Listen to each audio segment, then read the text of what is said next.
Hello and welcome. I'm Hannah Wallace, reporting for Finextra, and today I'm kindly joined by Martin Häring from Finastra. We're going to be discussing artificial intelligence. Martin, thank you very much for taking the time to speak with us today. Thank you. Firstly, there's no doubt everyone's talking about artificial intelligence, but would you say it's overhyped? I don't think that AI is overhyped at all. For me, AI is almost like the industrial revolution for the manufacturing area. AI is it for the financial sector. AI will drastically reduce cost for banks, automate processes in the bank, will take care of better customer experience, and in areas where you really transform manual processes or human interaction into AI-controlled workflows. So AI has a lot of potential, but let's face the facts, AI will always augment or complement humans in the future, at least in the next 4 or 5 years, because per se the technology is imperfect. A lot of people think it's perfect, but it's not. AI is constantly learning from the past and projecting something into the future. And the more the AI algorithms can learn from the past, the more perfect they are. But at the current state, I would say they are 90 to 95% good, but not good enough to replace humans for today. Still, there are a lot of short-term wins that banks can gain today. And these quick wins, what are they? Well, let's talk about the back office's processes. AI today is a big win in terms of fraud detection, what we call fat finger error detection. Finastra has a product called Detect that detects human errors by typing in the wrong numbers or having one more zero than necessary. They will detect this immediately. There are other back-end processes like workflow automation in terms of document screening, detecting data sets in handwritten documents, which is a quite complex procedure.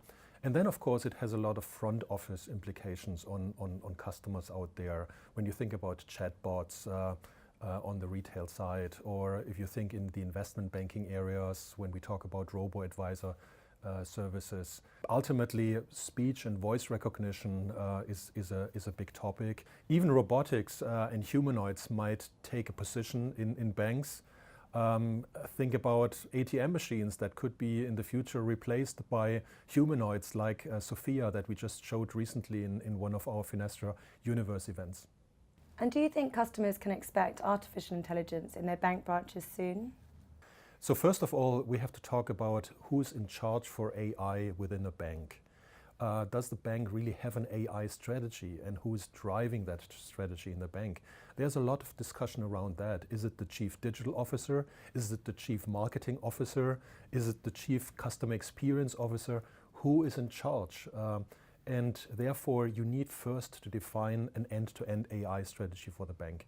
Once you have that, I think the consumer will see that very quickly. Talking about mobile front ends, you see the implication of chatbots. You see the implication of robo-advisors that replace investment consultants. You see it through better onboarding processes, where you can just show your passport and you can log into a new service without going into a branch office. So these are implications that the customer will see immediately. On the bank side, you will see that a lot of relationship managers will have better tools at hand to identify, for example, the next best product for the client. So based on the transactional data that the client has, the personal data that they have with the bank, even the location-based data, the bank relationship manager can offer a better product and have a more personalized service. So I think these are the things that you will see immediately. And finally, what would you say are the biggest benefits of artificial intelligence? Well, from the classical benefits like cost reduction, more revenue, or better customer experience, I think the third one is the most crucial one. Why? Because going forward, I think banking services are becoming more and more commodity services, almost utility services. You use them like you use power today or you use internet today. You don't care who is the service provider behind. And in this kind of context, the customer experience and the customer convenience is the differentiator between banking services. In terms of customer experience and customer convenience, AI is the sweet spot. Martin, this has been great. Thank you very much. It was a real pleasure. Thank you. And thank you for watching.